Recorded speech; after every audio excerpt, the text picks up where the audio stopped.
All right, guys, welcome in. Sean here on Unpaid, along with Adam Sager, Coach JB for his regular Monday visit. Segs and I will be rolling right through this here in about 15 minutes, but let's get JB on Triple E as well and Laura behind the scenes.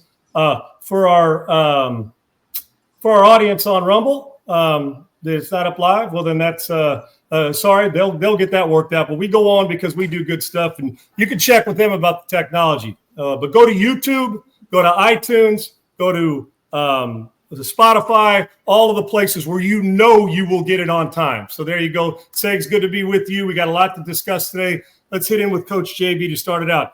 JB, I hate to start it in a negative way, but that's okay.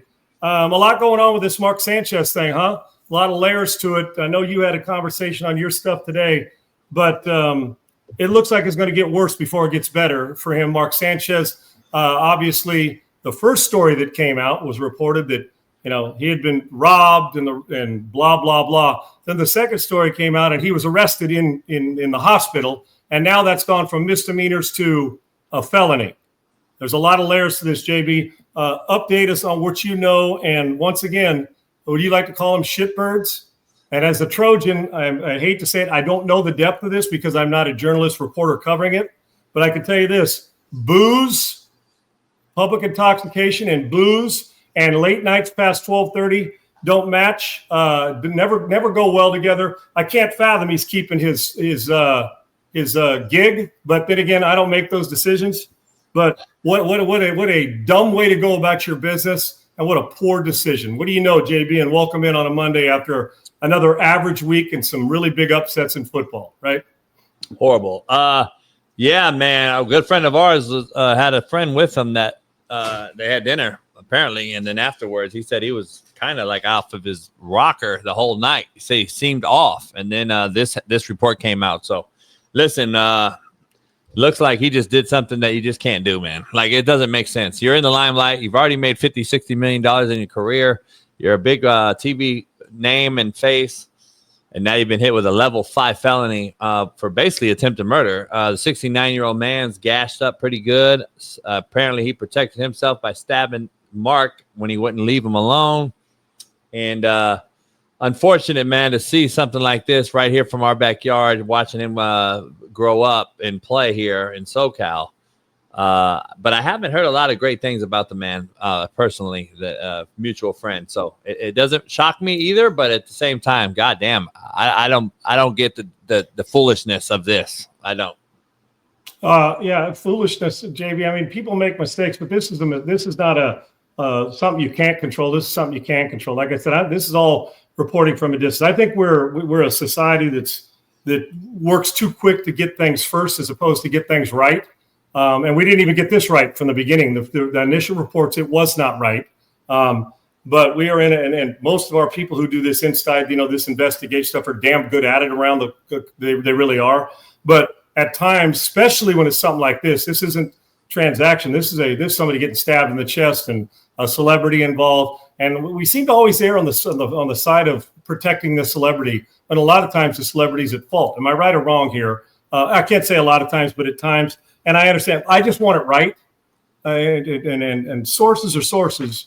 And the people who cover it do a one hell of a job covering it. But this story's gone a million different ways in about 3 days. And putting Brady Quinn in a position as well to go on there and do a great job, considering he had no preparation going into this other than his knowledge of football.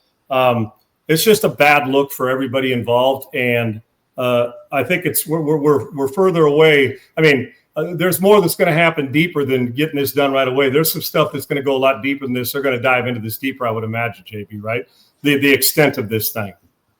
Yeah, there's no doubt they're going to have to do something. He could have been fired on his day off at the end of the day, though, right out of a movie, right? Probably fired after this, I'm sure. May do a lot of jail time. We don't know what's going to happen there. And then basically your reputation as a good old boy, let's just be honest, that's what everyone thought he was. Now it looks like maybe he was the aggressor and the shitbird, like you said in this thing. And that's what my thumbnail was today. Mark Sanchez is a shitbird was my thumbnail for my show. So it is what it is, man. A lot of people out there put their foot in their mouth. They all made accusations and thought he was attacked and other things.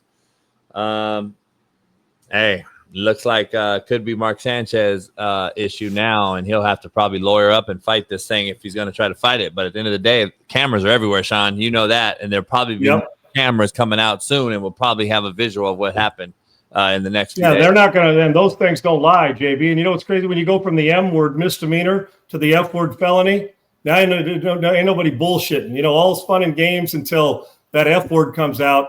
Then you got a real issue. Yeah. I mean, let's say, hey, let's look at it this way. Let's be grateful that that knife wound didn't go a little bit further towards the chest. The guy's dead. Okay. That looks pretty severe there, and he's walking. But good gracious, putting yourself in that position, walking down the street, could have ended a lot worse for him, Segs. I mean, JB, it really could have. And we'll talk to Segs about it. All right, let's move on. So more to come, obviously. People are going to follow this closely. I'm glad I'm not a reporter on this, JB, because those guys, the job you're going to have to do to dig deep and find out. But you're right. If you see the camera there's going to be cameras elsewhere. They're going to find out how the thing started, not just how it ended. And then everything in between. All right, let's get to football. Let me hit Saturday real quick, JB. My Bruins. Yeah, dude. How about Penn State? And how about I love the reaction to Rick Neuheisel, who's a friend of mine who I played against, and to see the reaction on CBS Studio Show about his, with Jerry going in there and calling the plays and a big win for UCLA. I was so happy. And Rick, good on you. You don't need to apologize for showing your emotion. That's your boy. And that's the first thing. That's your son. And I think it's awesome what he did. But I'm going to tell you what, I don't know if there's a worse loss in college football in the last couple of years than this. I know it's at home, but that building's half empty most of the time. UCLA fired their coach. They're reeling, heavy underdogs. And how about those doggone Bruins taking care of their business and staving off a Penn State comeback? Talk about overrated.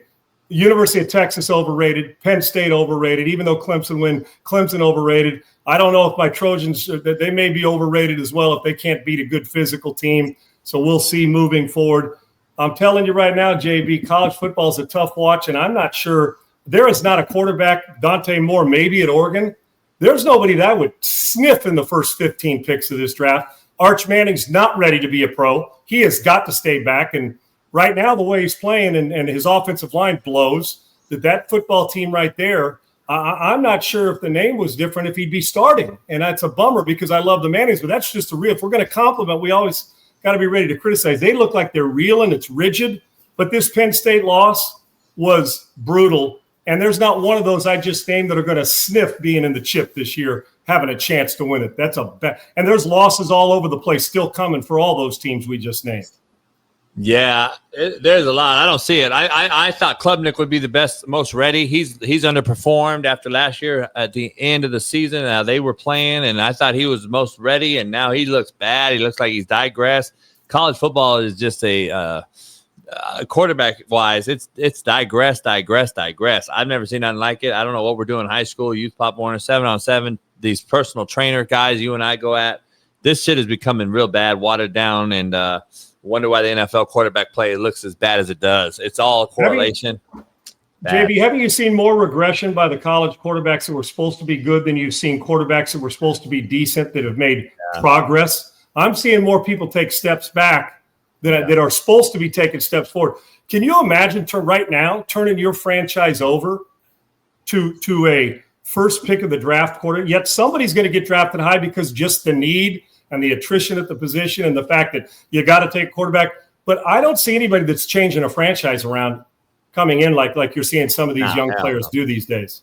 It's getting worse every year too. It's like it's getting worse and worse every year. So I don't see it. Shout out to our guy, Noel Mazzoni, who's returned to UCLA to help out young Neuheisel. So I'm going to have dinner with him on Wednesday.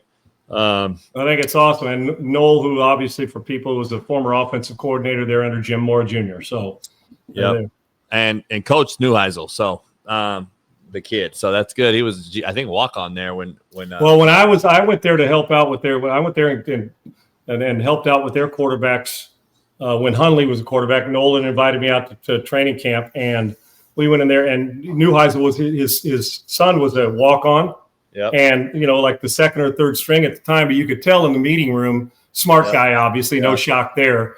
And And as it progressed, you go from there to being a GA, and he worked with Noel, and obviously he loved Noel and trusted him. And look at it now. Now you bring the veteran back to help him out, and Noel's a good teacher and a good RPO coach as well. So good on all that's going on at UCLA. Couldn't be happy at UCLA. And even though they're our rival, I like seeing people that are good people successful, and this is a good place to be. Yeah, no question. I don't know, Sean, if I ask you a poll question, like, is it a better win or a worse loss? I don't know. I don't know what it is. James Franklin, to me, I like James. I've known James a long time. That's a fireable offense. Can't win big games, Sigs. I mean, JB can't win big games. Yeah, and that's not even a big game. So what did he say? Okay, we lost to Oregon, so Oregon beat us twice in essence. And I be honest, like, so now he had enough talk, Sean, about losing the big teams in the top 5. So he said, screw it. I'm going to go lose to a bottom 5 team. Right. Oh, when I said big games, I meant coming out of a huge loss. Yeah. If you're judging James Franklin as a good coach, you can't judge him as a great one because he doesn't win big games. And then not to have your team ready to go on the road and play against quite frankly, I don't know if UCLA ever had the lead in the game this year until this game. I'm not sure they ever had a lead in the game. Only team all year long. Right. So here we are now with UCLA taking the win. So I think it's a worse loss. As much as I want to give all the credit to UCLA, they were at home. But for Penn State to come off the loss, to Oregon, and then get your ass kicked on a whiteout, and then to have this happen, it's a horrible loss. All right, let me switch to Sundays, JB. And by the way, Sean, not to cut you off, Penn State's D coordinator is the highest paid coordinator in college football. Yeah, well. Just so you know. Yeah, well, guess what?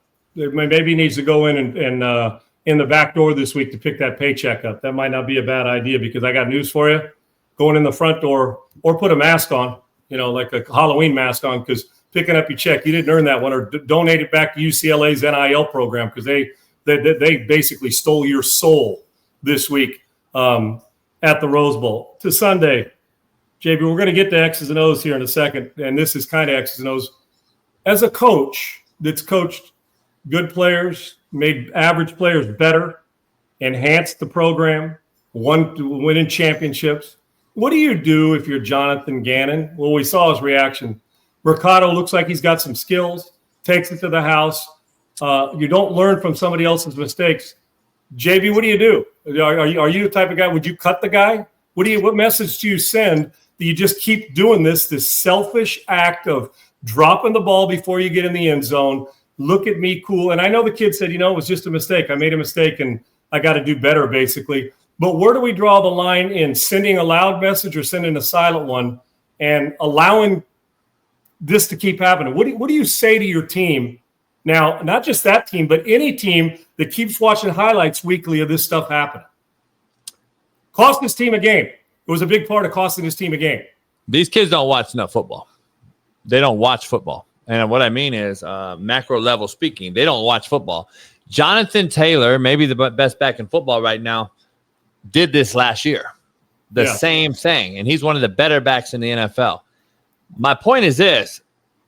I'm a cut you guy to make an example because the NFL running back position in particular, and running backs in particular, whether you're in youth, Pop Warner, high school, college, or pro, are expendable. I can replace a running back.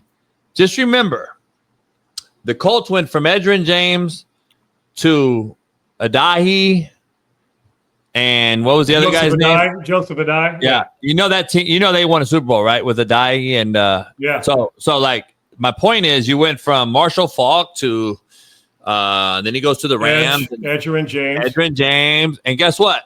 You can win Super Bowls and find backs all over the place. That's why they're the shortest lived position. That's why they're the underpaid position. That's why we don't renew their contracts and we just redraft the position. This is an expendable position. It's not like a quarterback. It's not like a left tackle. It's not like a 3 technique or a pass rusher. We can find running backs all over the place, Sean. The NFL has sent that message, right? JB, they have loud. So I would have set his ass down and at least made an example because I can replace you real easy. I don't understand it, man. I do not understand for the life of me why you just can't. I hate to cuss, but it makes you want to say, hand the ball to the fucking referee. Like, I Right. don't understand it. You think CMC or Barkley or one of these guys aren't going to hand the ball to the ref, act like they've been there before? I don't get it. Like, I don't understand what the fuck are you so short for? Like, I can't remember when I played JB, like playing with Marcus Allen at SC or playing with Eric Dickerson or playing against Barry Sanders. I don't remember a time, and maybe I'm wrong, that this was even a topic of conversation because it never happened. It's such a selfish, low. How else am I supposed to look at you? Are you a dumb guy? Are you a dumb football player? Do you not understand what's going on? Are we allowing this stuff to happen on the? I can't imagine Jonathan Gannon allows it, or the Indianapolis Colts. I just don't get. It's such a low IQ, selfish bullshit. Look at me play, and I'm so tired of trying. Well, it's just a young kid. We got to cover. No. Lay the football on the ground when it's knocked out of your hands. Yeah, that physical mistakes happen. Mental mistakes happen because you're new. And I ain't mad at Jonathan Gannon one bit there. I'm not. But that ain't a hit. That ain't a hit to like, that's not a, no. It's a fucking coaching. Yeah, yes, it's all. Back in the day, they'd grab you by the jury. Nobody had a problem. It's nothing more than that right there, Sean. As he walks away, that hit right there is you're better than that, man. Let's go. Like that ain't even no. It's like if he would have slapped him on. I feel like he would have slapped him on the you know, some guys would go by and hit him on the arm. It's like, dude, let it go. It's not like we. He did a lot better than me. I would have hit his ass for real. I wouldn't have been like that to him with me. I'd have been like, nah, fuck, sit your ass down.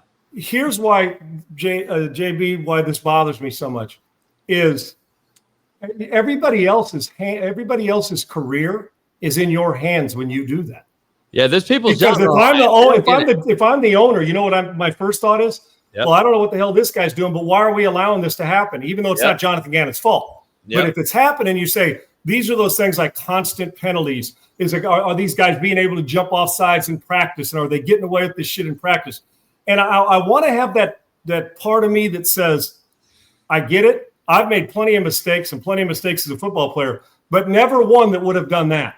Never. Those are the controllable ones. It's such a selfish move, and it's such a. And I don't want to hear anybody say, "Well, that's just these days kids." Well, then I don't have to coach them. Then they don't have to sign them, and I don't have to be patient with it. But what happens, JB, when this goes on? You think about this. If they lose 2 or 3 in a row, and they go back and a coach gets fired, and his whole staff gets fired, and a couple guys get cut. You know what I'm saying? Is it gets to a point where you say, you know what? That's a loss that contributed to that other guy getting cut and along the year and us missing the playoffs and the coach getting replaced. I just don't get how this continues to happen when people say, well, he was close. Yeah. Well, you know what? Go 5 yards deep and do your nonsense. And I don't know the kid from Adam, and I'm sure he's a good kid and he's a talented player. But when do we get to a point where why? Is this the celebration? Is we're just supposed to accept that this is how young kids do it? And you're an old head, JB, because you don't get it. Young guys watch SportsCenter, and this is how they're supposed to celebrate. I think it is as low IQ, and all I can do is call you dumb. Because if this is what you're doing, you're just a dumb football player because you just don't get it. And you're also as selfish as could be. I don't know. And then if you dock his pay, guess what? JB, try to fine him $100,000. You know what'll happen? The NFLPA will say you can't do that. See, so you can't win, and we just keep allowing this stuff. I'm with you. I'm caught in between right now. You said you'd cut him. I'm caught in between compassion and mistakes, but a self-inflicted stupid mistake, and then the old I don't care, dude. I'm tired of having compassion for stupidity and wanting to cut his ass on the spot. I'm sitting on the fence, and I don't normally sit on the fence. I just don't get it. It literally. And now Arizona, haven't they lost 3 straight games on a final play in the fourth quarter, whether it's a field goal kick or something? I mean, it losing to that team like that, and good on Tennessee for continuing to make smart plays, even though I mean, you got to be a little lucky. You throw a pick in the end zone, so the ball gets tipped around 74 times, and you recover it for a touchdown. I mean, stupid stuff. Crabs in a bucket. The throw from Ward to Ridley was huge at the end. What? Crabs in a bucket, right? The kid fucking fumbles like that, and then the next thing you're kicking the ball around. It's a 21-6 game with 5 minutes left, Sean. There's no excuse. Game's over. Should have been 28-6, but 21-6, and then you score. Let's just still say you score and it's 21-13 or whatever. And then, come on, man, are you shitting me? Like you still go and boot the ball around again. You do shit trickles down in football. It just is what it is. Momentum's a real thing, and that guy fumbling, you can't tell me that that's not the shit starter. Yeah, and like I said, talented. And I know we want to be in a world of forgiveness, but when people say it, I say, well, the kid made a mistake. Well, no kidding. But it wouldn't have been a mistake if he takes it 2 yards deeper and secures the football. I don't get it. I don't get it. With Brock Purdy and Mac Jones, we haven't been able to talk since the Rams 49ers game, right, JB, since we talk on Mondays.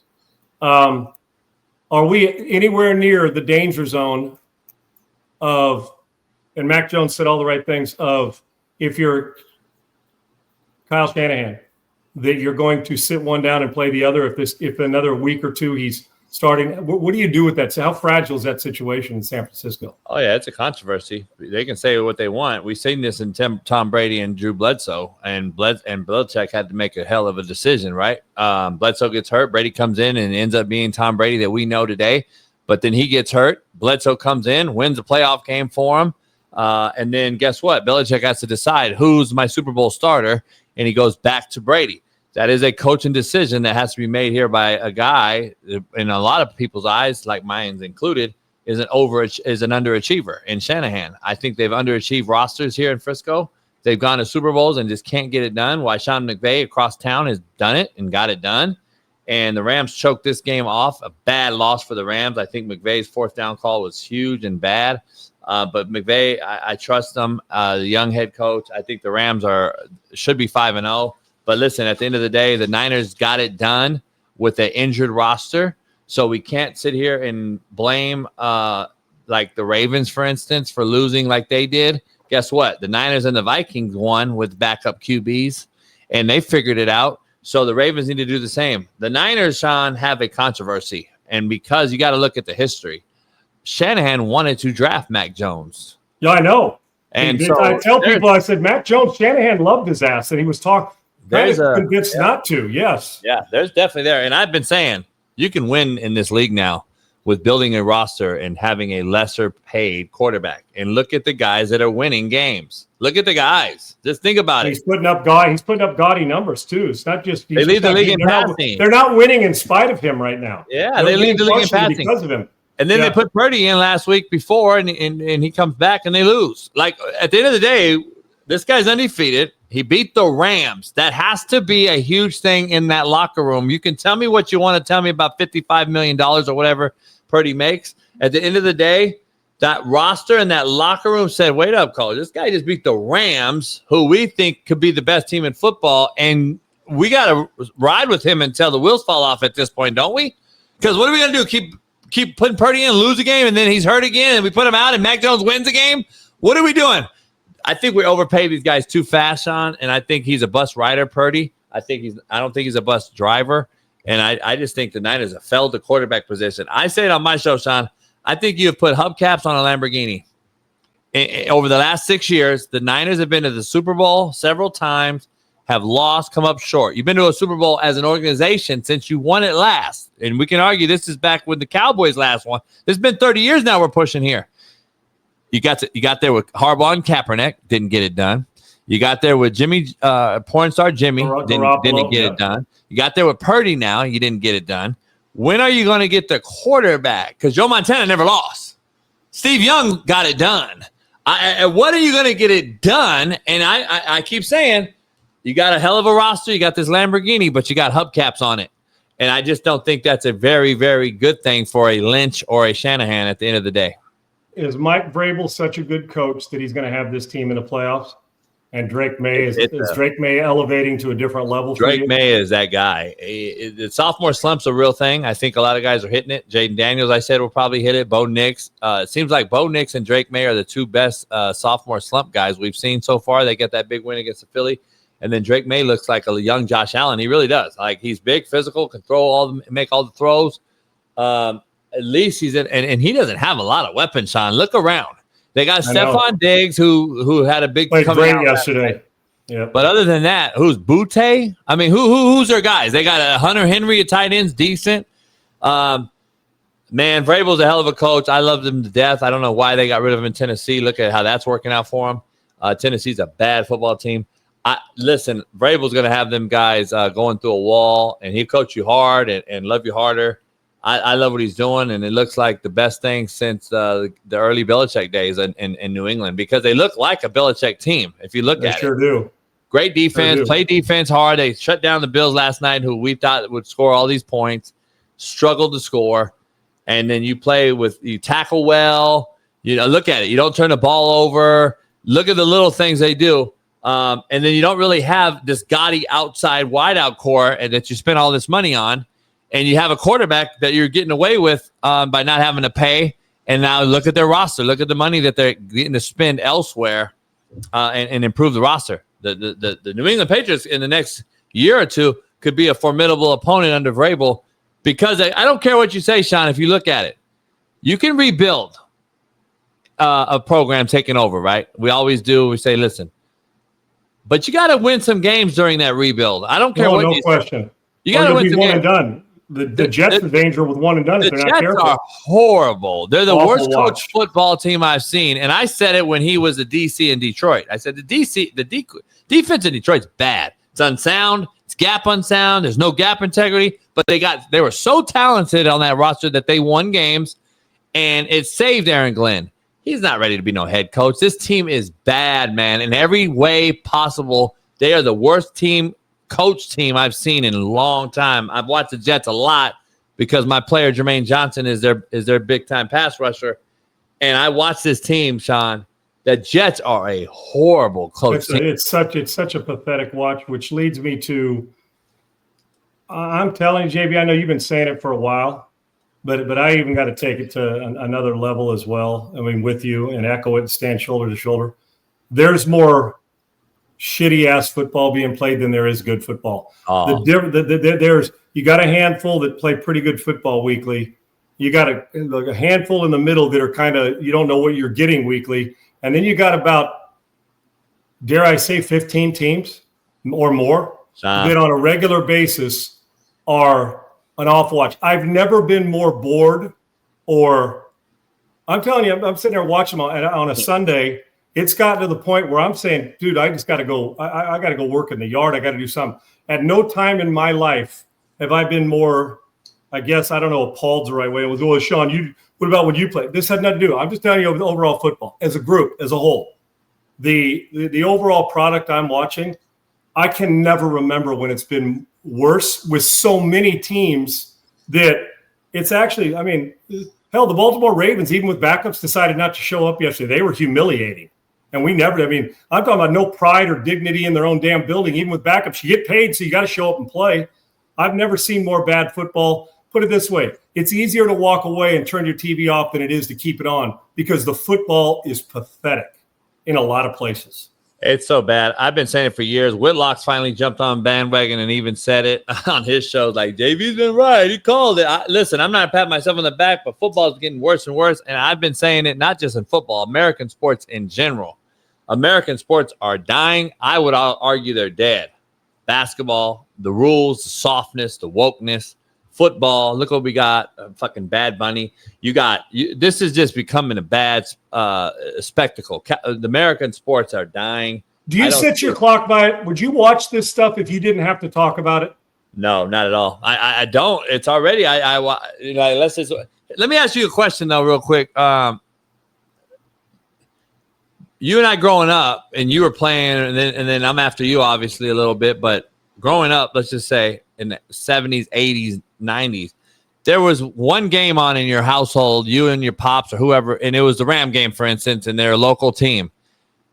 Are we getting spoiled and finding out how bad it is because now we got places like we can build like this and have 20 TVs and I could have all the games on at once and the technology? Which I do every Sunday, yes.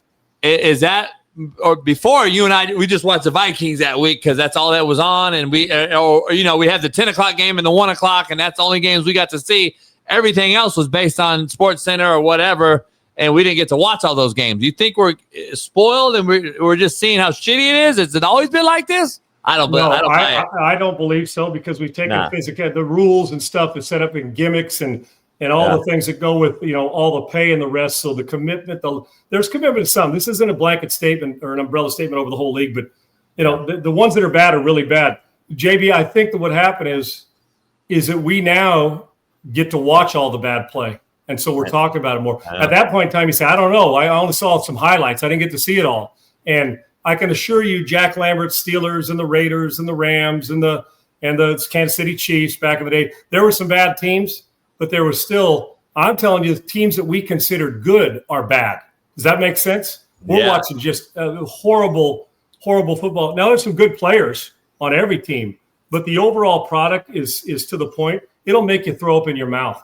It will absolutely make you throw up in your mouth watching the bad football that goes on. Dylan Gabriel show you anything? I saw a little accuracy and toughness. I mean, he's got to get better at mid-range, throwing the ball down the middle, in the mid-range throws and the intermediate throws.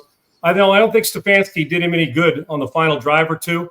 They could put him in a bind, and they played not to lose as opposed to win. I didn't like it, but he's accurate, and I don't know how he's going to be, but they made the right decision. He should be the starting quarterback. Mediocrity is the new excellence, though. That's what I'm saying. We're talking about it was an average performance, but it was good for a rookie on the road against Brian Flores, but it wasn't great. They got beat, and they couldn't close it out, but we're still complimenting because we're like, damn, what we've seen in the past there has just not been good.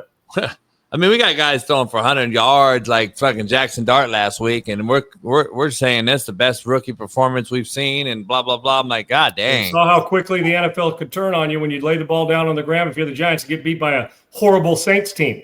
You got it actually looked like a better team against the Giants. Little boy hands. Yeah. So you Dylan Gabriel starting next week. It's his hand. Oh yeah. What do you do? It's not a Velociraptor, is what it is. What do you do if you're Cleveland? Just you got to start him, right? He's the guy right now. Yeah, I mean, what do you do there? Like Stefanski's basically dug his own grave. Unfortunately, you got a management and organization that went and spent all their money on a guy that hasn't played really at all. And Deshaun Watson, like, this is a bad ran organization, man. I'll be honest. Them and the Bengals got to be one of the worst two, right? Like those two both. I mean, things are going to start to explode. I'm telling you, players are going to start to. It's getting close, man. They're going to lose. Look at that. Since 1999, they have 41 starting quarterbacks. I thought he did some good things considering the circumstances, but they got to get better at pushing the ball down the field a little bit because they were not good. They had the game dead to rights, but they gave Carson Wentz a great throw and catch down the stretch, and Minnesota's a better team. All right, the Indianapolis Colts, are they a Super Bowl contender in the AFC? Truthfully, they could be, man. I'm not telling you. Are they that good? They could be. Their defense is legit. Danny Dimes, who I've been a proponent of forever, and people always, I'm like, all right, well, look at him now when he's around competence. I don't know. Is it more on him or is it an indictment on Brian Dable, who we love? Like, but I'm gonna be honest, man. I know he's he's a young part of he's part of a young Josh Allen development in Buffalo. He gets the job. He takes Danny Dimes to the playoffs in New York, wins a playoff game on the road against Minnesota just a short few years ago. But ever since then, the Giants have been a horrible organization right there with the Jets. And then Danny Dimes leaves and has been better. Is it an indictment on Brian Dable, or is it New York Giants, or is it Danny Dimes needed to get around some decent wideouts, a running game again? So it's funny how you take away a guy's running back like Saquon and out of New York, and the quarterback goes to shit, isn't it? And then you add him to Jalen Hurts, and he looks good, isn't it? It's funny how that works. You get him with Jonathan Taylor, and look how good he looks. So I'm just saying, they're serious. They're a real team. And like I said, I think Daniel Jones is comeback player of the year. I said it before the season. He looks like he is. He could have damn it. He may be the MVP if this keeps up. Yeah. And Sam Darnold, another guy, said you screwed up in Minnesota getting rid of him. He looks great. Shootout last night against Tampa. If the ball doesn't hit the guy's helmet, he's trying to throw it in the ground. It kicks off the helmet, and then Baker does what Baker does, man. He does a phenomenal job of getting his team in position to win. I love his energy. JB, we don't have a great team in football. No. We do not have a great team. College There's or some pro. good teams at the top. We don't have a great team, though. College or pro. Right. Oh, I don't even. Ohio State, Oregon, and Miami stick out, but I think they're all. If you get them on the wrong day, they're beatable. Yeah. I don't see any great team. On Sunday, Buffalo's really good. Philadelphia is good. The Rams are good, but I also watched some of it that Buffalo got beat by a team they're supposed to beat, and the 49ers go and beat the Rams, and Philadelphia, they know how to win, but they didn't yesterday. They've been in a couple close ones. I don't see one great team that you could say they're clear-cut the best team in this league. I can't find that team. No, I don't see it either. The Eagles, I think their offense eventually will bite them in the ass. If you got two great wideouts and you can't get them the ball and you got a great tight end, Saquon Barkley, I mean, there's no excuse for Philadelphia's offensive output this year. Or, listen, man, we love Jalen Hurts. He's a winner. You can't coach it. But they win a lot in spite of him, and that's a telltale sign. That's like Brock Purdy, in my opinion. That's like the Jags are doing right now at 3-1, who played at night against the Chiefs with sunshine over there. They're winning in spite of the quarterback position, which we've never usually seen. Usually the quarterback gets the guy and goes down, and even bad quarterback play that we saw a lot of 330-yard games, 300-yard games. Besides Matthew Stafford, have we seen – I think he's the only guy this year who's thrown for back-to-back 375-yard games. We haven't seen a 300-yard game other than Matthew Stafford? Like, really? A 300-yard game? Oh, yeah, we got a couple with Baker and Sam Darnold yesterday. So I'm just saying, before that, though, it was only Matthew Stafford all year long. Like, we used to see that on a bad weekend. To answer your question about Brian Dable, who you and I hold in pretty high regard, but it's pretty simple. That Brian Dable got a head coaching job because the guy he had under center. That was a big help.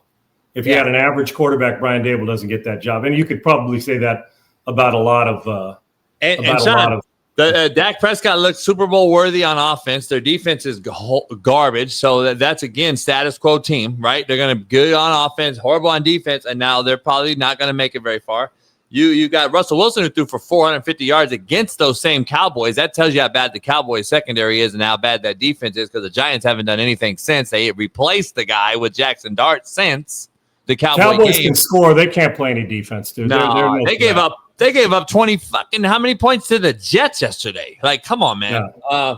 And the 4-1 teams, you have Bucks, Lions, Bills, Eagles, and Niners and Indy are all 4-1. But like I said, good teams, but they're not great teams. Nah, they're not. There's no great team. Nobody scares you in this. Although I know this, if Tampa has the ball late, they're going to find a way to win. Yeah, get it done. And the Ravens are going to done. What's that? You look at the schedule. The Bucks beat the Carolina Panthers, a team that Carolina beat by 30, the Atlanta Falcons, and they all had to come back at the end in all those games. So the Bucks haven't really shown me that they're just this dominant team at 4-1. That was a good win for them in Seattle in the 12th man, because Seattle's playing pretty good defense, and Seattle, again, they're hard out, but I don't know how good they are. It seems like the Rams, Niners, and Seattle, as everyone predicted, the Cardinals are fading away after playing the Niners tough that game. It seems like their morale has been just shattered since that field goal beat them against the Niners 2 weeks ago. They just can't. They just are doing. Hell, the Lions may, after that first start, the Lions may very well be the best team in the NFL right now. They could be again. They may very well be. Buffalo loses last night. Buffalo lost. Philly lost. So you got these teams now. We'll see if the Rams can bounce back. I think the Rams with Stafford and Nakua are the best 1-2 matchup in football, or mashup in football. I think Nakua is the best football player in football, and we'll see if the Rams can bounce back. But we got a lot of bad football teams. I don't know if we've seen this many bad. Carolina, Atlanta, the Jets, the Raiders, the Cardinals, the Titans. The list goes on. I mean, this is bad football. The Ravens. Yeah, well, it's like without Lamar, there's no energy. I know they got a bunch of injuries, but you can't. Nobody wants excuses. Nobody's paying attention to them because the backups in Baltimore are obviously not very good. And real quick, before I let you go, to answer the question, Sean Payton's call to go for 2 points was brilliant, and I love his guts and what he's all about. And we're going to find out a little more about Jacksonville tonight, JB. See if they're real too. So. Yeah, we are. I got to see more and more games of Trevor Lawrence doing what he's doing, so I can prove to me that you're the best quarterback and the best player on the field. He's going to get a chance to do that tonight. Yeah, like I said, I'm taking the Jags tonight. Dude, I'm still not impressed with the Chiefs. I know last week. I don't trust the Chiefs' offense still, but we'll find out. No No doubt. Good stuff, brother. Were you Dodgers going to be okay? Warriors. Yeah, World Series champs. I told you before the season on your show. We started this show back when the season started in baseball. I said they're going to do it. Listen, their bullpen's horrible. I get it. It's going to scare us. Hey, put Kershaw in there and let him eat. Let the Texas boy eat and try to save us in the bullpen because the bats are alive. Did it. He may be the one too. Sasaki throwing a hundy. And how about Toronto? Toronto's making the Yankees look like they don't like the Yankees should be playing in a little league doubleheader the way they. Sean, what happened to the ALDS, the NLD? What happened to that? What did this 3-game, 5-game shit? Like I can't keep track no more. I had no idea, Sean, that it was a 3-game series in the first round. And they stay at that place. They just play 3 days in a row at that particular park. That's your reward for being the best wild card. What are we doing? You get to stay for 3 games instead of go 1-1 and 1. Oh, we don't want to travel. Now we get 5-game series in this, and then you get then you'll get 7-game series in the ALCS and NLCS, and then 7 games in the World Series. And I think Sasaki is going to be the closer for the Dodgers moving forward, at least the rest of this. You ramp it up 100. He's got more than one pitch, and he looks like he brought it. So setup guy now? Yeah, I got to get an inning because he's cagey and you got to send him out right, and hopefully for his sake. I like Kershaw versus 3 batters. I like. Kershaw there's no doubt in a matchup situation, no question about it. With those bats. In the American League, Toronto's raking now. Boy, are they raking! So listen, I told you last week that the Yankees finished the season 9-1, the Dodgers finished the season 8-2, and I said, they're going to play each other again. Man, Yankees ain't seeing that. Yankees are not touching Toronto, that. Boy. News for you. Toronto. But he's talking about a can of whoop ass, and then I'm telling you what, the Dodgers also, the Brewers is going to be very different, and they've been the best all year long, at least right at the top. They've been consistent. So is Toronto. So we'll see. JB, great stuff, brother. We'll see you. See you Monday. We'll see you next Monday. I'll talk to you this week, man. Hang in there. All right, brother. Appreciate it. Before we bring Segs in, guys, let me tell you about.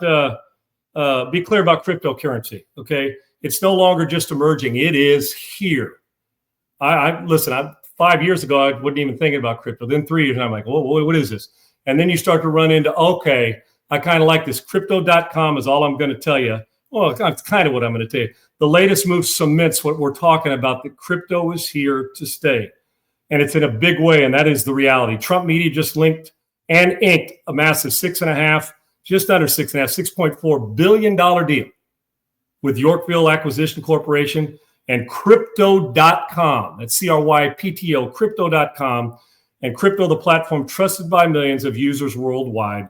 And the acquisition, again, Trump Media, $6.4 billion deal with Yorkville Acquisition Corp and Crypto.com.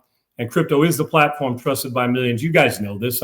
This is kind of repetitive, but it's repetitive in a good way to remind you of what you need to be a part of. They're teaming up to scoop up $6.4 billion in CRO, the powerhouse taken that fuels fast, low-fee DeFi staking rewards, the real-world perks like cashback on your spends to establish America's first CRO treasury, Trump Media Group CRO strategy.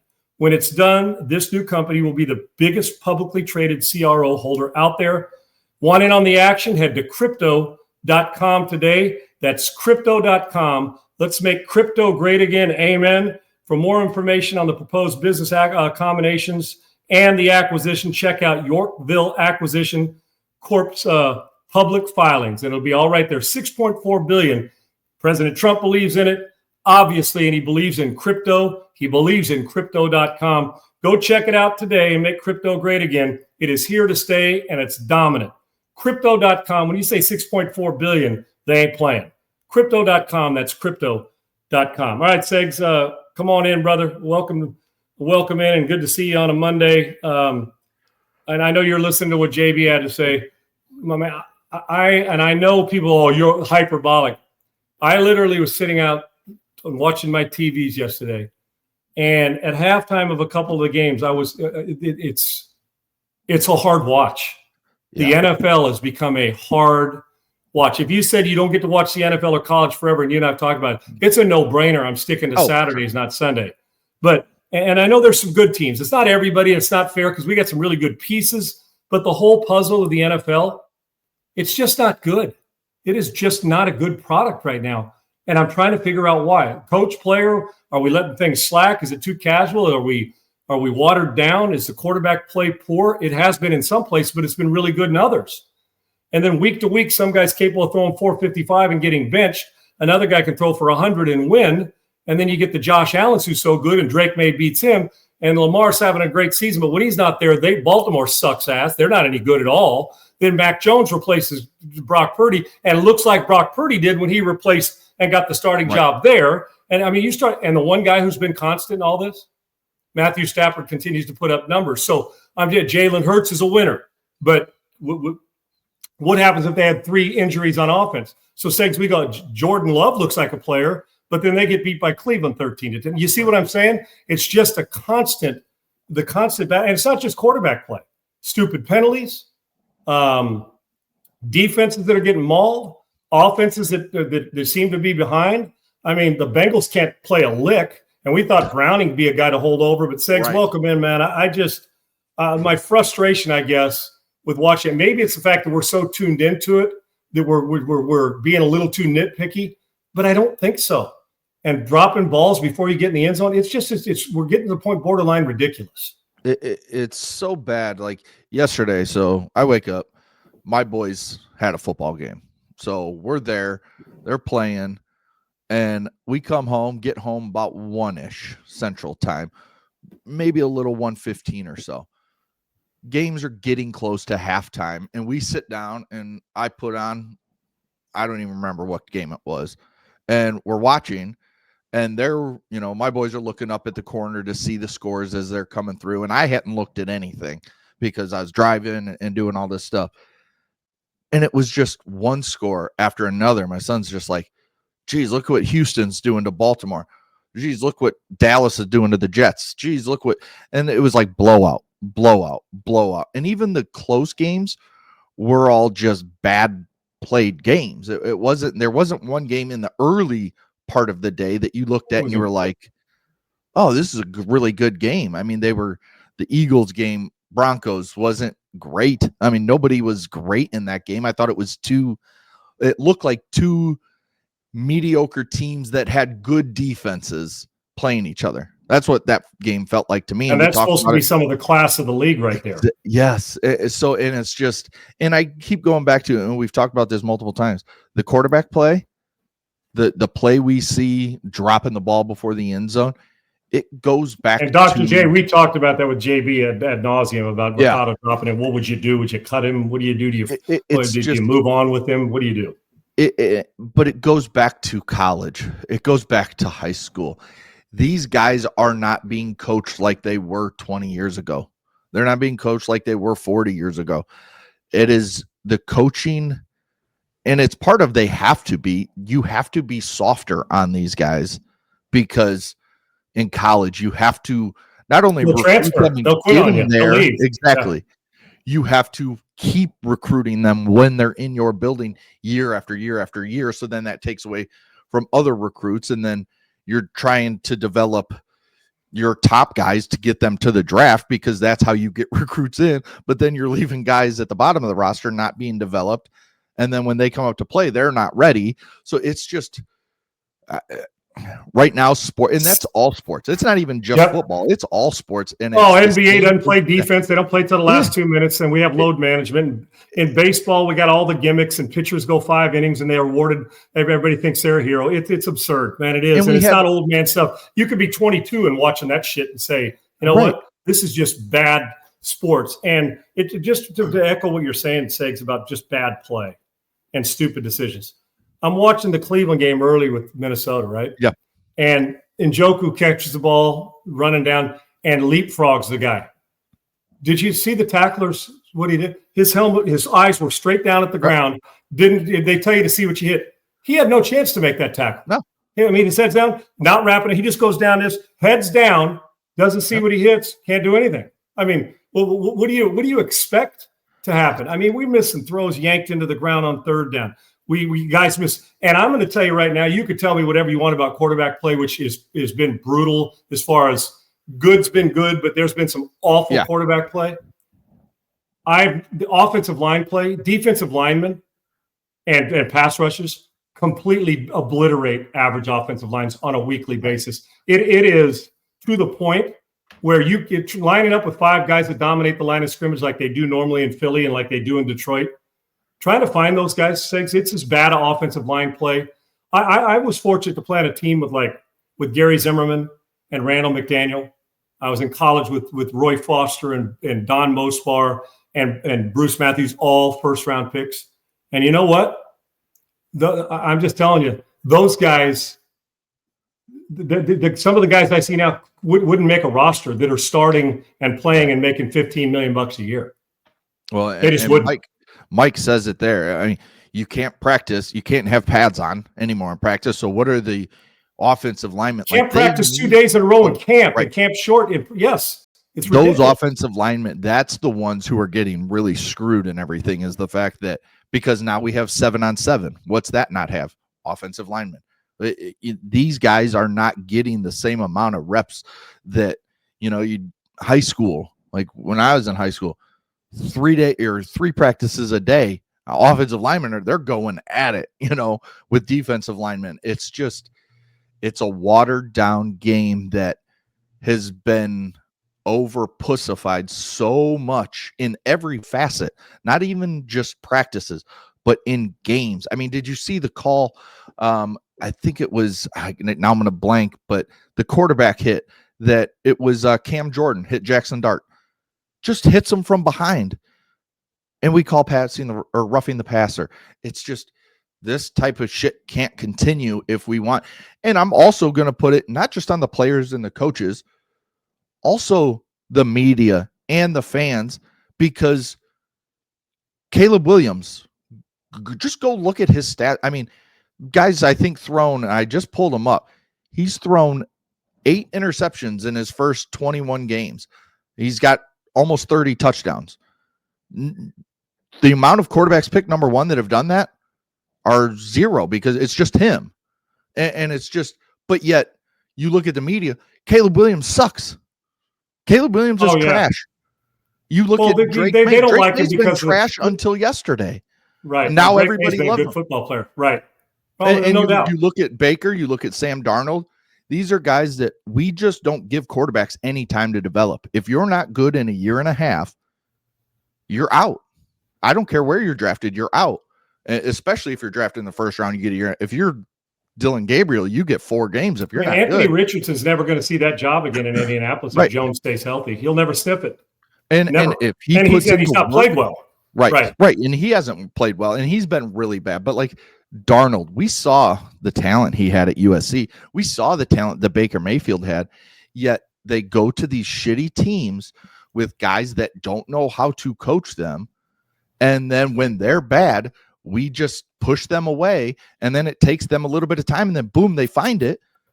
And it's both of those guys, the combination, 7 or 8 teams between the two have quit on them. Yeah.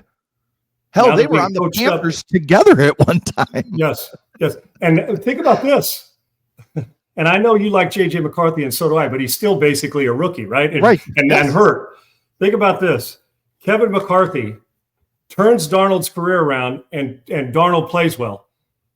Even for $30 million for a 1-year of franchising, they were willing to let the guy go, who's having another phenomenal year in Seattle, to play a guy. And Daniel Jones, remember, folks, Daniel Jones ended up the second half year being the backup in Minnesota. And Kevin knows football, but they let both of those guys go. Both are having, I'm not going to say MVP. Daniel Jones having an MVP year, and Darnold's playing out of his mind, threw 4 more touchdowns yesterday.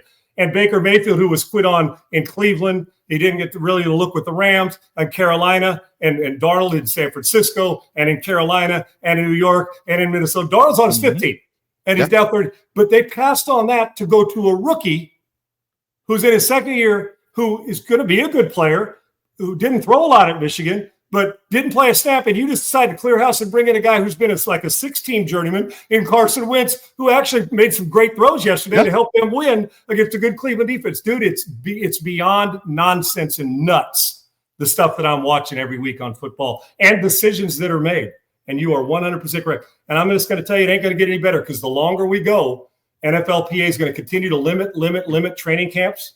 They're going to work less and make more, and it's going to be sloppy football. we don't know what physicality looks like a lot of times because you can't turn that on and off like a light switch. You just can't. Yeah, right. And it's so tough for like, even when you look at the GMs, okay, whatever his name is there, and Quessy, whatever, the GM in Minnesota, if he were to keep Sam Darnold, it's probably good. I bet you Stefanski wanted to keep Sam Darnold, but for the GM, not Stefanski. You mean O'Connell? O'Connell. Stefanski was there before him, right? Yeah. He probably wanted to keep Sam Darnold, but the GM has to say, I just took a guy, whatever, JJ McCarthy went 10th, 11th, whatever it was in the draft.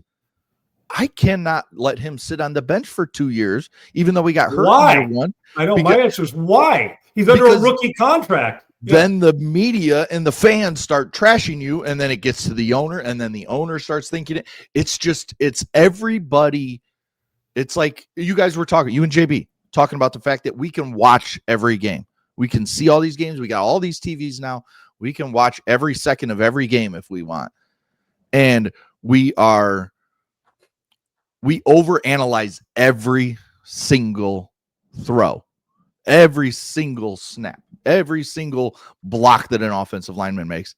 And sometimes that's not good because GMs, owners, coaches, everybody hears the outside noise. You can say we don't listen to it at all. Everybody hears it, and it gets in your head, and it gets in your GM's head, and then eventually it'll get in your owner's head. And then your owner who doesn't know shit about football, they start poking their nose in, and then it's fucking done. Can you imagine if Mahomes, you're the Cleveland Browns? Can you imagine if Mahomes hadn't had the success he's had with the Super Bowls, just judging from their offense the last year and a little to last week? Honestly, during the regular season, I'm not talking about how they get to the Super Bowl. During the regular season, do you realize that people would have said, you got to get rid of him? He's not our offensive. I'm just talking about the offense, because 170 yards here, just the fly. But people would be saying, well, we haven't won a Super Bowl. What's wrong? How come the guy's not throwing for 350? Right. Yet, obviously, he's one of the greatest of all time. But just from looking at their offense with the impatience we have, people would be questioning. I mean, we're ready. Arch is people want to bench, and he hasn't been playing well anyway. I mean, anyway. But what I'm saying, at every level, the impatience we have. And I'm just thinking about, look at when Josh Allen came in. Oh, he's inaccurate. He's going to suck. Remember? Inaccurate at Wyoming. Gets the right coach, does the right thing. Now he's awesome. Darnold and Baker Mayfield can't play. Well, they're both. Think about how many guys that couldn't play. Oh, you can't draft Jalen Hurts. Well, he's a Super Bowl winner and he's good. Yep. Oh, Baker Mayfield, Sam Darnold can't play. Daniel Jones can't play. Oh, what's Jordan Love doing, man? Jordan Love's backing up. Why'd you draft him in the first place? He had Aaron Rodgers.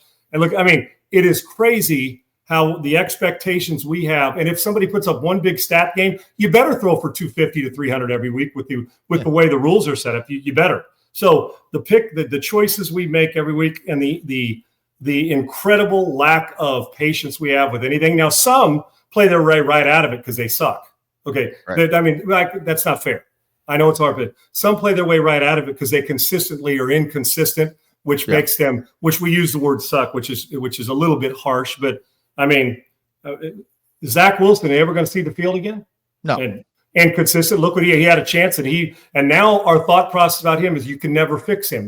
That's the thought process by fans and social media. And they all read social media, coaches, players, GMs, front office. They want the pulse of what's going on. So the judgment we have of players is like, what's going on? And the guy with a bad back's playing as good a football as anybody in Matt Stafford, right? It's a weird watch every week, Sags. It really is. And it's just, I mean, let's jump to college.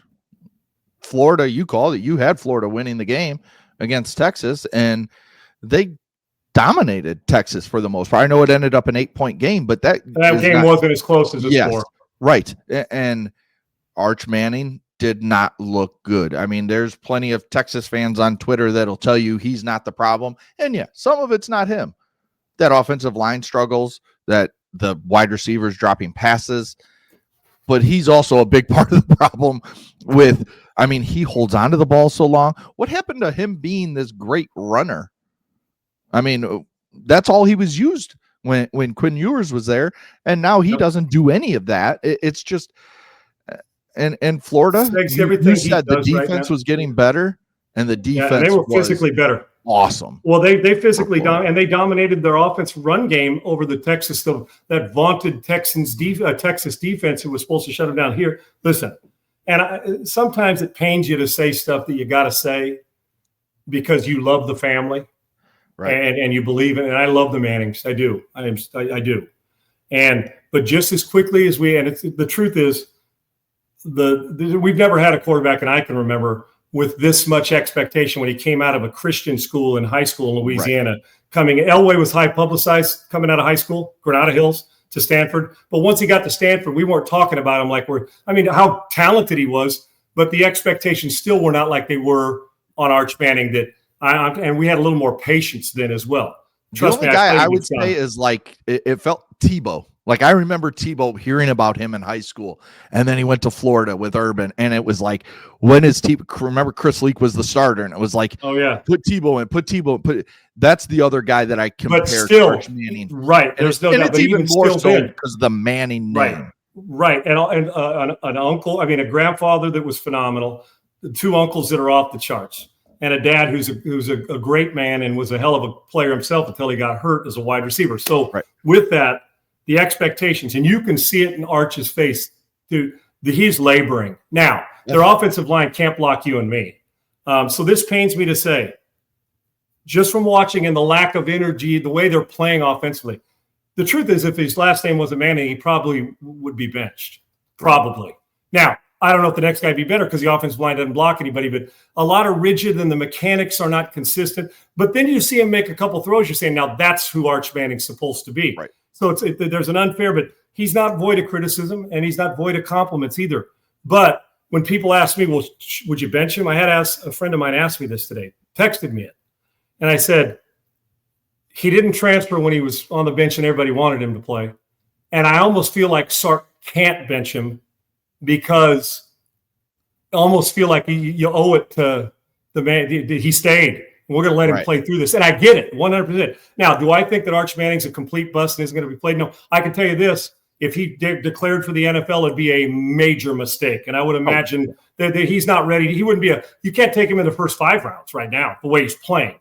Potential and name, yes. So I hate to say it because I do believe that with that offensive coordinator and Sark's good, but something's missing, and it's not just him. It's their offensive line. There's a lot missing from that, but Lagway was clearly the best player on the field of the two, and he's had his injury struggles. But I'm not quitting on Arch Manning, but I'm just saying at this stage there would be a lot. If this was Quinn Ewers doing this, they would have benched him. Yeah, they flat ass would have benched him. And I know it's hard on Sark, and the Mannings are there, and they committed to the program, and they know he's not playing well, and so does he. Our Arch does, but so the cumulative part of that team is not good. And then when the quarterback's missing open receivers, when it's a clean pocket, and then even when it just doesn't look smooth, even when things are going well for their offense against good teams. So, and it's not, it's not harsh. It's just the facts, Segs. You can't watch tape and say he's playing great football. He's not. He's playing average football and inconsistent football, which becomes a problem. Yet that being said, I trust the Mannings and love the Mannings. I couldn't root harder for Arch Manning, but you can tell the laboring that goes on in the rigid part of the play.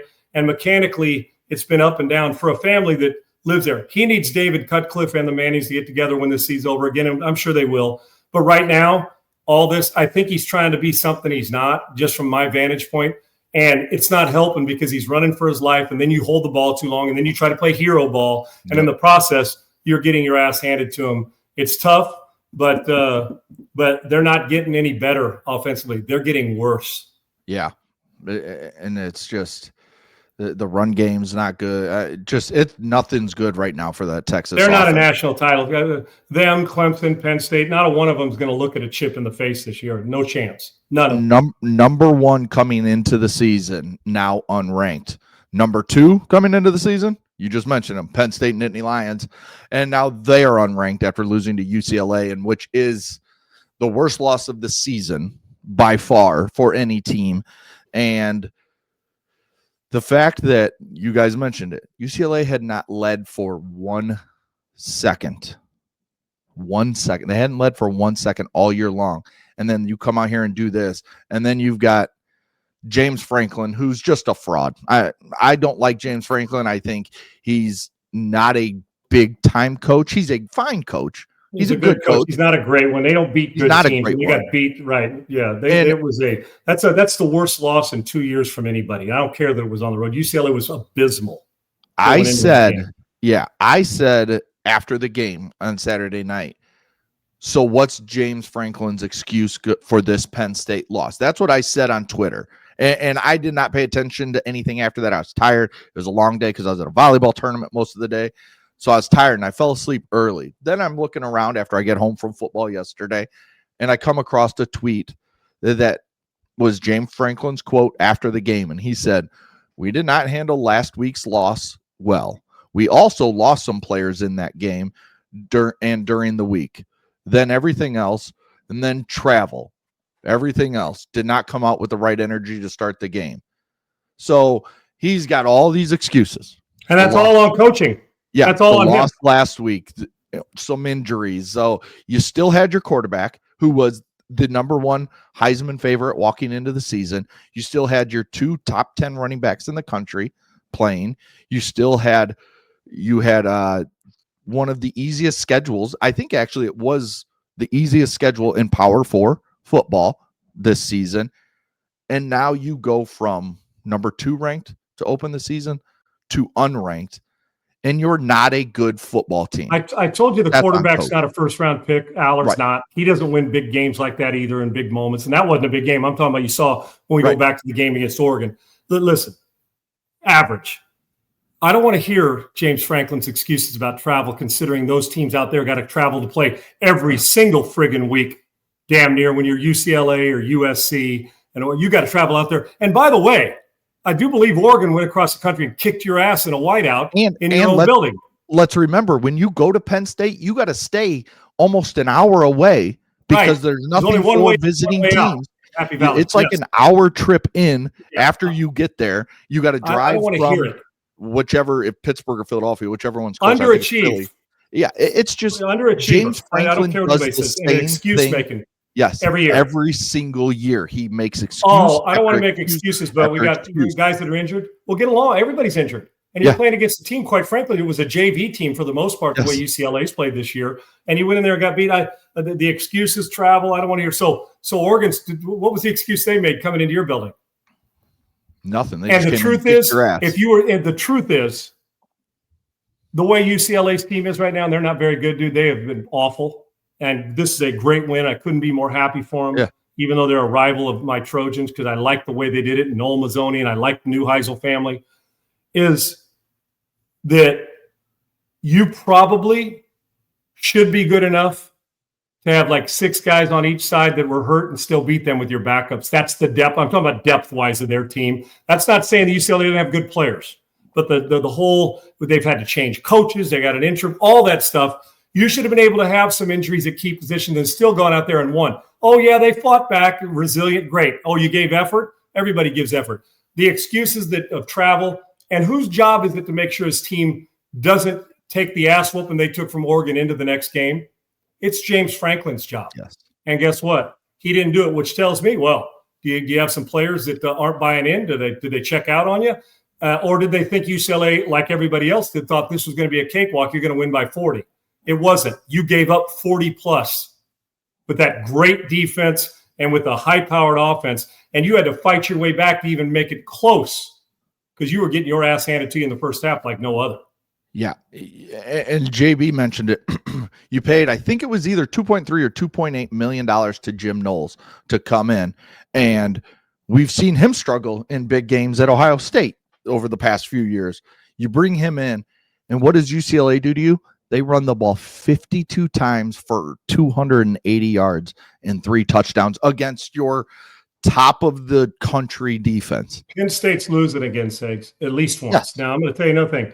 It's one thing to get beat by a finesse team that just, like we see in the past, like Texas. I'm talking about in the past. Texas Tech's actually pretty damn good right now. I mean, they would have boat raced an undefeated University of Houston team. But that being said, is when you get beat by a finesse team, sometimes a guy gets a lucky knockout because in a UFC fight or a heavyweight fight, right when he's the underdog. Yeah. There's nothing that takes your soul away more than they line up and they tell you where they're going to run it 50 plus times run. That's body blows to the point where they just took your soul and buried it 6 feet under. The question is, how are you getting it back? And It is a tribute to the UCLA players to play through all that in respect and stave off that comeback and to go win a game when, half the building isn't really filled up. People think you're kind of a joke. And then to have Neuheisel call a really good game offensively. And I was just really impressed with the way UCLA did that. And Penn State just falls into the category of overpaid underachiever. They really did, and in big games. And I love the program, but James Franklin doesn't elevate him to another level. And another level is Dan Lanning. Yeah. Another level is what you can criticize Ryan Day all you want. Well, Shawnee gets good players. So does Penn State. So does Oregon. Yep. The Ryan Day, when questioned, took him. Jim Harbaugh took him to another level. Listen, I just there's something going on. They're not winning. One more loss, and you can't. After that loss, Segs, they got no shot right now. Penn State may not get there anyway. Let alone get back. Maybe they'll creep their way back in the top 25 and hang around. But they're far from it. And the University of hell, let Texas play Penn State. Let's find out who's worse right now. Right. Yeah. I mean, UCLA may not win 2 more games this year. And it's going to be a struggle, buddy. Beat up. Unless this catapults them confidence-wise. But there was how many teams? It's like the Jets not having a turnover yet in their first 5 games. That you didn't lead a game the first 5 weeks of the season. Mm-hmm. Equivalent college to the NFL. Good on UCLA, and that's coming from a USC Trojan. What else is on your mind for me, Segs? Just when we look at the baseball playoffs, we'll end on this. We've seen some great games. You guys talked about it. The Blue Jays beaten up offensively on that Yankees pitching. It's been rough for the Yankees going so far. Brewers look good in their opener against the Cubs. They'll play again today. Just thoughts so far on the first few games we've seen of the division series in the MLB playoffs. And that Detroit-Seattle series is going to be a tough one. That's going to be locked up. It'll be a back and forth series all series. Good pitching. I'm actually shocked at how bad the Yankees are getting. They fought back. Well, you know what? Can't do moral victories. You're down 2-0 against a team that hit in everything you throw at them. I'm talking about everything, and it's up and down the lineup. And they're playing long ball. Listen, this is the most confidence they've had since they became the in vogue team 5, 6, 7, 8. Remember, Segs, everybody keep picking them for the World Series. Yep. They'd come up short. They are. Springer had a revitalized season this year, and they're doing this without Bichette, who's not on the roster right now. So this team has been pretty impressive, and they're playing. One thing's to have confidence, and then another thing to go show it. And this is the equivalent of what they're doing to the Yankees, of what when somebody's hanging 40 a week in college football on somebody and beating them by 30. That's the equivalent of what they're doing to the Yankees. What, they've scored 23 runs in 2 games, Segs? Yep. Is that what isn't giving up 8? And then the Yankees had to fight back to get 7 of them yesterday, and they got beat 10-1 in the first game. So they're bludgeoning them. And for my money, the way Toronto and the Brewers are playing consistently over the course of 162 games, they were the 2 best teams consistently this year. But we saw the Mariners run a late run, and that I love the way those 2 teams go. That's going to be a 5-game fist fight, in my opinion. I don't know how the Yankees come back and win 3 in a row, Segs. I don't see it happening. And I'll tell you what, the Dodgers and the Phillies, that's still going to be a great series. It just is. I think, Segs, I don't know about you. I think that there's still more meat on that bone. Yes, I do, definitely. But I don't see much meat on the bone with the Yankees and the Toronto series. I just don't see how the Yankees can overcome 3 straight with the way. If Toronto's winning 2-1 and you're getting some late bloop single to win, but the way they're hitting, I don't know how you're getting anybody out. Now, Schlittler, I think, is going in game 3, if I'm not mistaken. Yeah, he's going to have to give a same clinching performance like he did against the Red Sox for that for him to get out of that. And that's going to be tough to do against Toronto because they're it's Carlos Rodon. Oh, okay, Rodon. Then Schlittler is game 4 if they get to it. There you go. Okay. Rodon versus Bieber. There you go. You go. It'll be interesting. I will say for that Dodgers-Phillies series, Phillies can't screw around tonight. They got to go out and win. You can't go down. Oh, there's no question. Losing both at home. If you get beat tonight, that's going to be the tough road to hoe going across the country. Now, they've got a lot of – that team's one of those that could be down 2-0, and their confidence still thinks they're up 2-0. But I don't think you're getting that. Listen, the other team you're playing is way too good in both of the Yankees series and the Dodgers series, for you to get down 2-0 and think that you're going to go muster up 3 in a row, especially when you got beat. At least the Yankees took their losses in Toronto, right? They took their loss in Toronto. Now, but the Philadelphia getting beat at home and if you're down 2-0, you can forget it. They're not winning 3 straight in Dodger. Well, at least 2 in Dodger Stadium before you have to go home for a game 5. For sure. All right, that'll do it today. But let's poll question real quick. Which college football team has been the biggest disappointment this season? We got 4 options for you. Penn State and James Franklin. We just talked about you lose to UCLA. The Texas Longhorns lose to Florida. We've got Clemson, who won this weekend, but they beat up Fool's gold, brother. Fool's gold. They beat up on the 4th option of our poll, and that's Bill Belichick's North Carolina Tar Heels, who are just the only reason anybody gave Carolina any love is because Bill. Yeah. I mean, they have 70 new players. I mean, let's face it, 70 new players. That's hard to get continuity early on. They're just a bad football team, and they don't have many good players yet. Now we'll see how long Bill sticks this out. Clemson, high underachiever, and they won, but that is I think that's fool's gold. Tennessee and Penn State, I think the record tells you who they are, and when they've gotten beat, they've gotten hammered, and the score, like we said, wasn't as close. The Florida-Texas game. I'm going to go Texas because I thought they were better than Penn State anyway going in.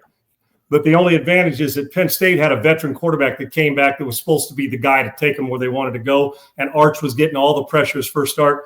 I'm going to say Texas, probably slightly over Penn State, but part of me, what I saw at UCLA tends to tell me that maybe it's Penn State, but you can pick one and I'll take the other. And right now, I don't have 2 feet to stand on when it comes to saying these are both championship caliber teams. Man, did we have them high.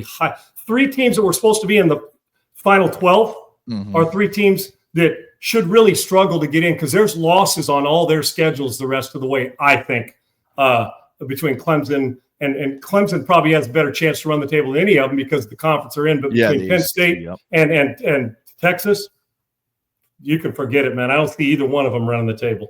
Yeah, it's just, for me, it's Texas. I think it's pretty clearly Texas. I thought Texas, and maybe I overthought the whole Arch Manning thing. Maybe I just thought he would walk in and be good. Yeah.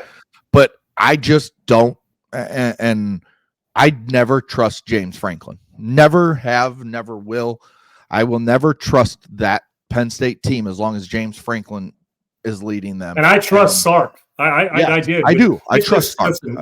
They lost a bunch of offensive linemen, which is really – if you're not physical in the SEC offensively, you're in a bad way, brother, because the defenses will destroy you. I'm going to tell you what, the Miami Hurricanes, Oregon Ducks, Ohio State Buckeyes right now, that's about as good as it gets right now with all 3 of them. And I was impressed again with Miami. It's a good football team, man. Really is. And they're physical. Let's not forget the game of the weekend, this coming weekend. Trojans, Wolverines. I think at 2:30. Can we just? Are you guys going to run it like 400 times on us? Yeah. Right. Yeah. Great. Yeah, because our fucking wide receivers don't catch the ball. Bryce Underwood. Quick rant. Bryce Underwood is so damn good. You watch that kid, you just see it. You can watch, and you watch all high football IQ college. Too. Yes, I mean, and he can run in between the tackles like Cam Newton. He gets outside like Josh Allen. He's got a cannon of an arm. And he's hitting these receivers, I mean, just dead in the hands, and they're just dropping them. You know, I bet he's got 25 drops this year on him. It's a high school All-American quarterback who's got a bunch of freshman wide receiver, and they can't catch it. Yeah. And that's my only thing with him, though. The one thing, the next level is experience, playing more. Right. But to learn how to layer and touch, throwing checkdowns 120 is going to get you in trouble. He just needs to learn, but their job's to catch it. But once he starts to learn that everything doesn't have to be you're fat, right. You don't have to wear out your arm throwing 100 every pitch. He's going to get better. But good gracious, is he skilled? And I have a hunch Michigan might run it 50 times against my team to test them, the Trojans. Yet I'm not. I don't know yet about the Trojans' defense just yet. Right? Saying they were tested really last time, and they got mauled by. Now good running and good quarterback. It concerns me because I know what Michigan's going to do, and you and I both do. The question is, can we match it on the other side, protect our quarterback? the jury's out for me. And still, is SC's defense physical enough to handle the Big Ten teams that play downhill? And this will not be an easy one again, playing against your team. It concerns me. Yes. Yeah, we'll break that down later in the week because it's our biggest game of the year because it's us two and it's our teams. And yeah, I can't wait to see it, Six. But I'm confident, but I'm not arrogant when it comes to. Well, I think we could score, but the question is time of possession, maybe 40-20 or whatever it is, which concerns me in this one too.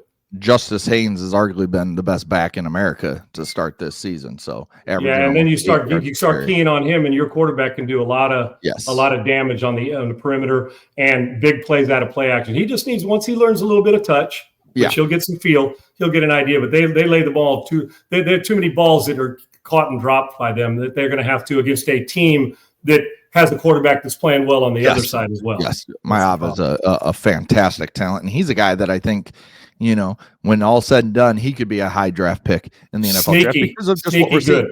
That West Coast with him and Dante Moore, I think those guys are, I want to say, two of the best quarterbacks we have in the country. If you just judge it by performance this year, they're two of the best we have in the country right now. Yes, so, no doubt. Definitely two teams to watch, but we'll be back tomorrow. I want to get into this Mark Sanchez thing tomorrow.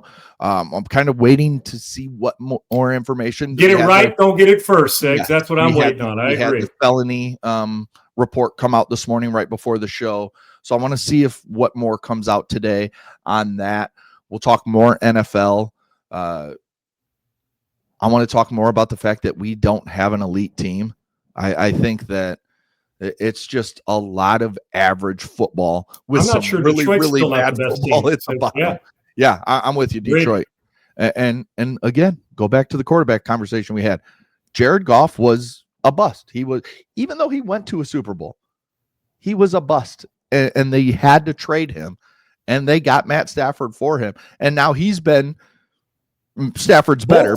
Both teams got something good in that. They did. Yes. It's rare that both teams win in a trade, especially at that position. Yes. Both teams won in a trade at that position. Yeah. They just did. It was good for both teams to move on from their current situations, and it's paid off. A little better for the Rams because they won the Super Bowl, and I know Detroit has those aspirations. And last thing I want to talk about tomorrow, we had the discussion late last week. I think it was Thursday, about what coaches should be fired in college football. I threw out Luke Fickell. I threw out Deion Sanders. We talked about, is Dabo in trouble? Is Billy Napier, who now probably not that much in trouble, getting that big win over Texas? And then we have all the openings. Tomorrow, there's another guy that I think we have to talk about. It's due to on the field and off the field bullshit that he continues to pull along with someone else very close to him. Okay, and I'll give you one in the NFL that I'm shocked he made it through the day. Okay. And that's in Miami. We'll discuss him as well. Yes. How about that one? Yeah. How about, I'm shocked he made it through the day. I'll just leave it at that. We could have done a 7-hour show today with everything we had. Yeah. And it's just, there is so much going on in sports, and we didn't even really hit on the Major League Baseball playoffs a lot. So it's and we got hockey starting. That's preseason's going, and NBA is getting ready to kick off. College basketball is getting ready to kick off. We got a lot of stuff coming in the next few months that I think it just continues to get better. Right. Promise me as we go that this week or tonight that we won't see a guy drop the ball before he gets in the end zone. Can I please? I can't promise ask you players to stop. I can't either, and that's that my head will explode. It will literally explode if that happens. I can't take it. Anyway, good stuff, brother. If it happens tonight, tomorrow's show leading off is going to be fireworks. If it happens again, I mean, it's becoming a fireable offense. It just is. It is. It is. You cut on the spot. I don't care who you are. Yeah. I don't care who you are. And then I also want to talk about the Eagles. If Josh Allen does it, you might want to do it, but he wouldn't do it. Right. He wouldn't do it. That's the IQ. The IQ.